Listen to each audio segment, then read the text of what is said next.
Hola a todos y bienvenidos a un nuevo episodio más de Escucharte es Amarte. Yo soy Jennifer Pardo, psicóloga y psicoterapeuta, y gracias una vez más por estar aquí escuchándome.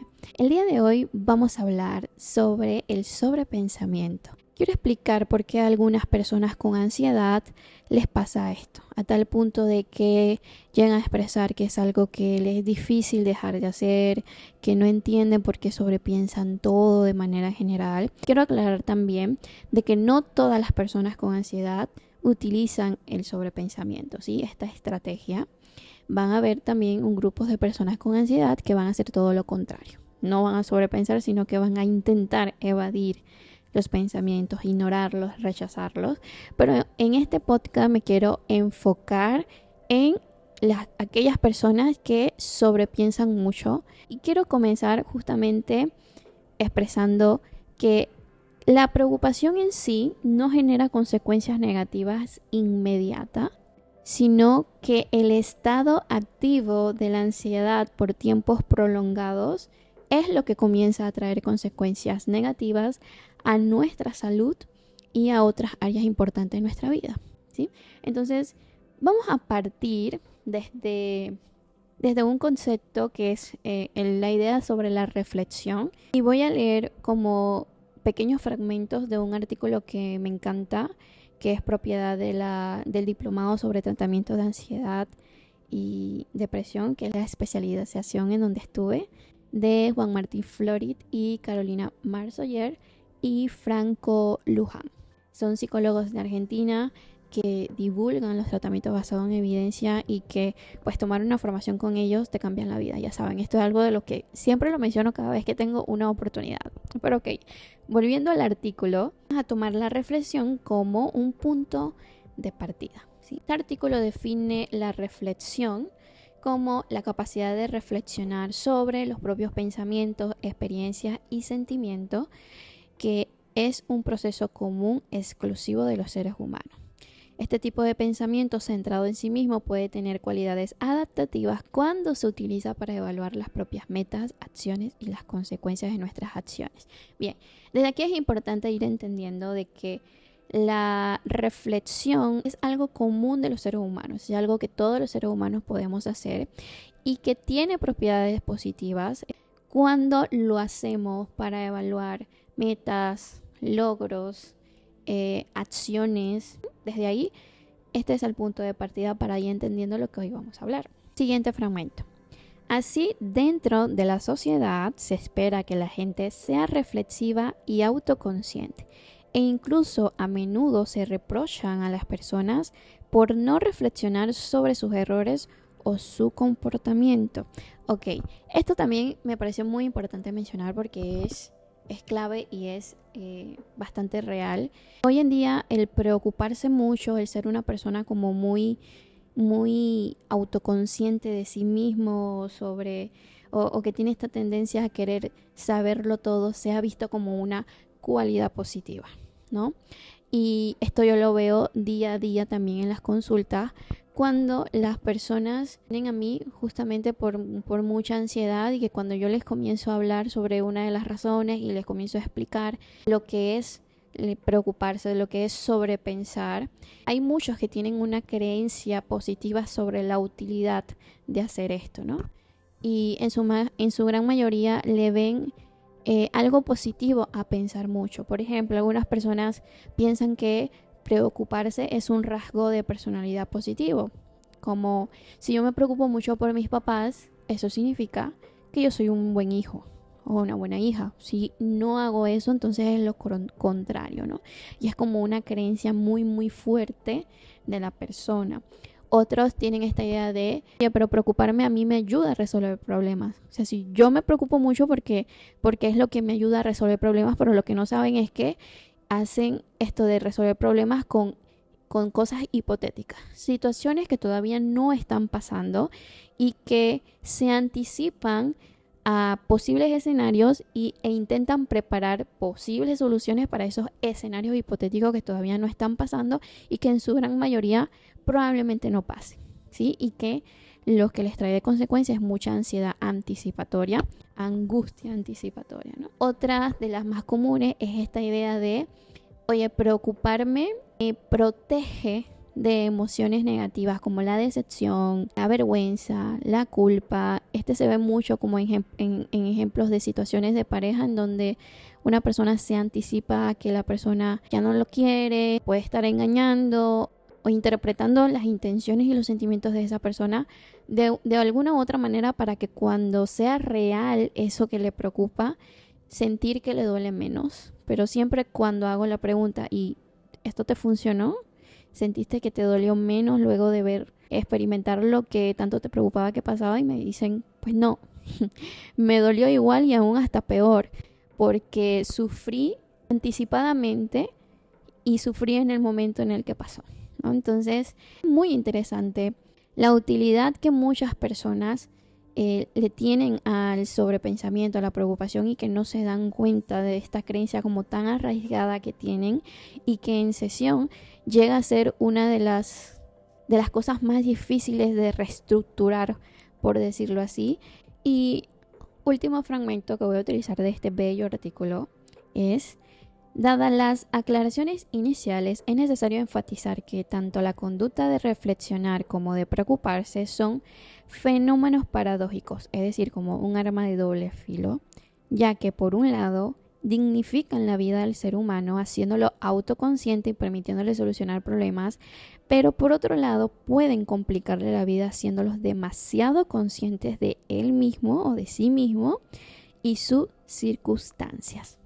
Esto es tan real también, justamente porque cuando vienen a consulta con este problema, una de las cosas que yo les trato de enseñar a las personas es que no se trata de pensar mucho ni tampoco dejar de pensar, sino aprender a pensar poco y bien. La preocupación realmente es como un arma de doble filo. No sé si tú, quien me estás escuchando, eres una de esas personas que tiene esta tendencia de querer saberlo todo, ¿no? Como el buscarle el porqué a las cosas, y soy consciente de que hay algunos tipos de profesiones en donde esto es importante y necesario hacer.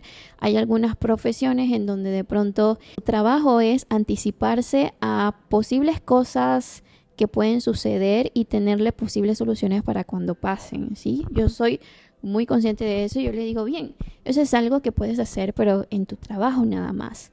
No llevarlo a todas las áreas de tu vida, porque en las demás áreas de tu vida no es necesario y todo lo contrario, te está generando mucho malestar. Entonces ahora, luego de esta introducción, para continuar con nuestro tema, quiero dividir a las personas en dos grupos, ¿sí? Primer grupo, personas que tienen buena tolerancia a la incertidumbre. Y segundo grupo, personas que tienen baja tolerancia a la incertidumbre, es decir, son intolerantes a la incertidumbre. ¿Qué quiere decir esto? Que lo desconocido les genera mucho miedo o les genera mucho estrés, mucha angustia, no tener cierta información. Aquellas personas que generalmente están en la búsqueda de certezas todo el tiempo. ¿Sí? Entonces, ¿qué vínculo hay entre la intolerancia a la incertidumbre con la preocupación? Muchísima. Porque justamente la preocupación es utilizada para reducir incertidumbre, para tener certeza.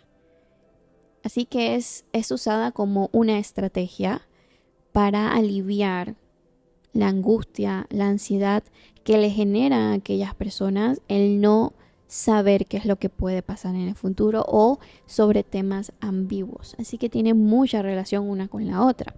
La intolerancia a la incertidumbre no impacta todos los aspectos de la vida de una persona. Por ejemplo, nosotros no todo el tiempo estamos pensando que nos vamos a morir. No estamos pensando cuándo va a suceder eso. No estamos pensando cómo. Y eso es una señal de que podemos tolerar la incertidumbre y seguir viviendo igual.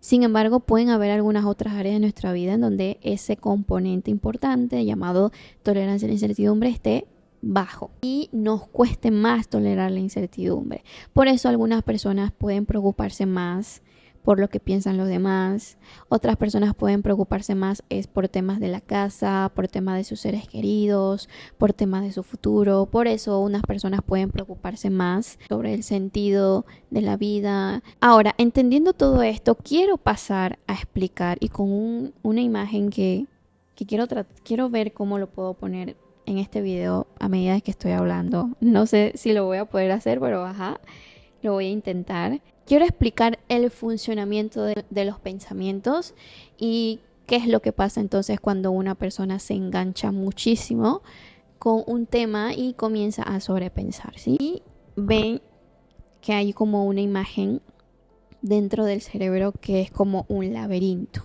¿sí? Ese laberinto va a ser la rumiación o el sobrepensamiento, que ahorita lo vamos a explicar. Primero quiero que imaginen, ¿sí?, nuestro cerebro y que estas rayitas rojas que voy marcando por aquí son pensamientos de todo tipo, ¿sí? Todos los días nosotros vamos a tener pensamientos de diferentes tipos.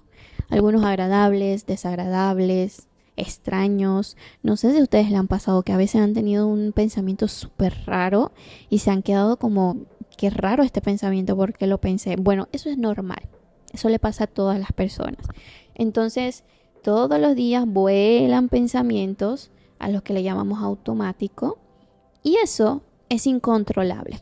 Eso nadie lo puede controlar. Nadie puede controlar qué pensamientos nos llegan. Ahora, ¿qué sí podemos controlar? Nosotros sí podemos controlar el no engancharnos con uno de esos pensamientos que nos haga sobrepensar o rumiar, que aquí entonces es donde va a entrar el laberinto. Este laberinto es la rumiación y aquí tiene una puerta. La puerta que si tú la abres, entras a rumiar, entras a sobrepensar 1.000.000 de cosas y 1.000.000 de escenarios. Entonces, ¿qué es lo que les pasa a algunas personas con baja tolerancia a la incertidumbre y con tendencia a usar la estrategia de la preocupación? ¿Qué pasa? Que uno de esos pensamientos puede llegar como el más común, y voy a poner otro color, voy a ponerlo más en grande.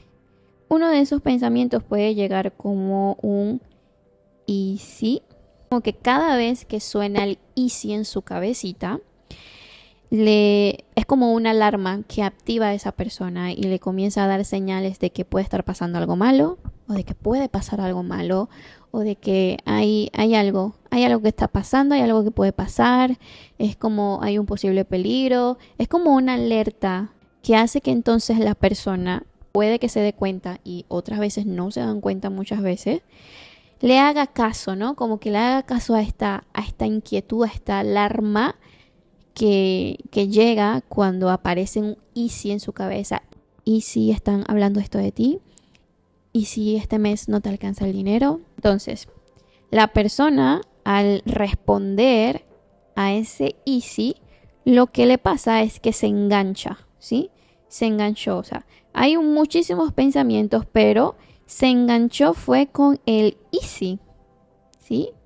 Y el easy al engancharse, no sé cómo hacer aquí para mostrar, yo soy muy mala con la gráfica, pero no sé cómo mostrar como que se engancha. Del montón de pensamientos que comenzaron a aparecer en su mente, agarró el easy, como que a ese sí le hizo caso, y se abrió la puerta de ese laberinto. Nuevamente repito. Este es nuestro cerebro y en una parte de nuestro cerebro hay un laberinto llamado rumia que tiene una puertita y que somos nosotros quien podemos controlar si abrir o no abrir esa puertita. Eso sí es lo que podemos controlar, pero no podemos controlar nuestros pensamientos. Entonces, vamos a tener pensamientos que por nuestra historia de aprendizaje le vamos a prestar atención por alguna razón. Y nos enganchamos y eso hace que se abra la puertita. Entonces la persona entró al laberinto por 15 minutos, 20 minutos, media hora, 1 hora, todo el día, varios días en la semana, buscando posibles escenarios. Unos tratan de de tener resolución a todos esos posibles escenarios. Otros no buscan soluciones, solamente buscan tener certeza y pensar hasta abrumarse, ¿sí? Y el problema es que es muy difícil salir de ese laberinto luego de entrar. Y cuando se logra salir de ese laberinto, salen destruidos, salen muy mal, salen angustiados, salen con mucha ansiedad, salen con mucho estrés, ¿sí? Vienen todas las consecuencias. Una persona con baja tolerancia a la incertidumbre y que por su historia de aprendizaje, por alguna creencia que tiene sobre la utilidad de preocuparse, se va a enganchar con aquellos pensamientos que activan como ese miedo, ese sistema de alarma de que algo puede pasar y que tiene que resolverlo o que tiene que prepararse, pero con un mismo fin, que es reducir incertidumbre, tener certeza, prepararse de manera anticipada, aún sin saber si eso realmente va a ocurrir, sin darse cuenta de todo el costo que trae, todo el trabajo, todo el esfuerzo, todo el agotamiento, toda la angustia, la ansiedad y el estrés que les trajo hacer esa preparación anticipada para algo que posiblemente no va a suceder o que no sucedió. Y es ahí cuando las personas entonces, al tener tanto tiempo de su vida haciendo eso, comienzan a aparecer consecuencias en su salud y en otras áreas, como lo mencioné al inicio. Comienzan a aparecer altos niveles de ansiedad y es cuando ya se dan cuenta de que necesitan ayuda o que necesitan aprender alguna habilidad, aprender herramientas para dejar de preocuparse tanto.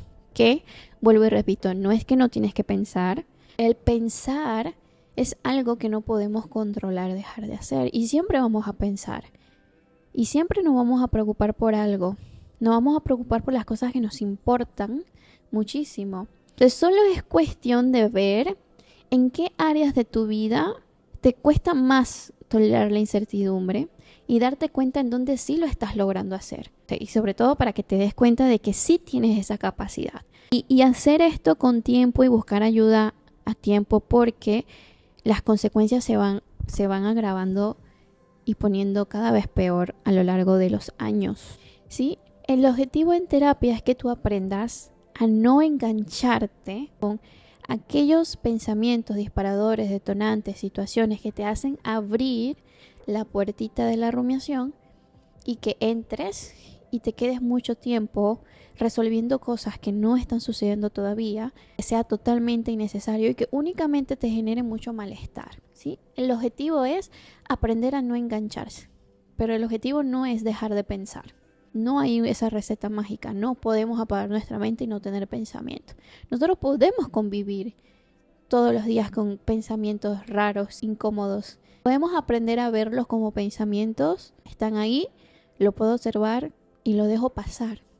No me engancho. Es ahí la clave de lo que va a determinar qué tanta ansiedad experimentes. En resumen, las personas que sobrepiensan, que se preocupan mucho, que no pueden dejar de hacerlo, esto le pasa porque hay una baja tolerancia en la incertidumbre en algunos aspectos de su vida y usan la preocupación o el sobrepensamiento como esa estrategia para aliviar algo que le da ansiedad, algo que le da miedo, algo que le genera angustia, algo que le genera estrés, algo que cree que no puede soportar o que no puede tolerar, sin darse cuenta de que eso lo que hace es que el problema crezca y crezca a través de los años y solamente dándole alivios temporalmente muy cortitos y deteriorando habilidades de resolución de problemas, toma de decisiones, la confianza en uno mismo también. Esta es una de las cosas que hace también que las personas duden tanto de sí mismos, que se vuelvan inseguros. Entonces es importantísimo realmente aprender a confiar en sí mismo y en nuestras capacidades, que todos los tenemos. Y si crees que no las tiene o está deteriorada, siempre es bueno pedir ayuda. Yo espero de todo corazón que esta explicación les ayude a entender por qué les pasa esto y a no normalizarlo y a buscar ayuda y a pedirlo, ¿sí? Muchas gracias por llegar hasta aquí. Gracias por escucharme, gracias por este espacio que me brindas a mí también. Y nos vemos en el próximo episodio. Chao.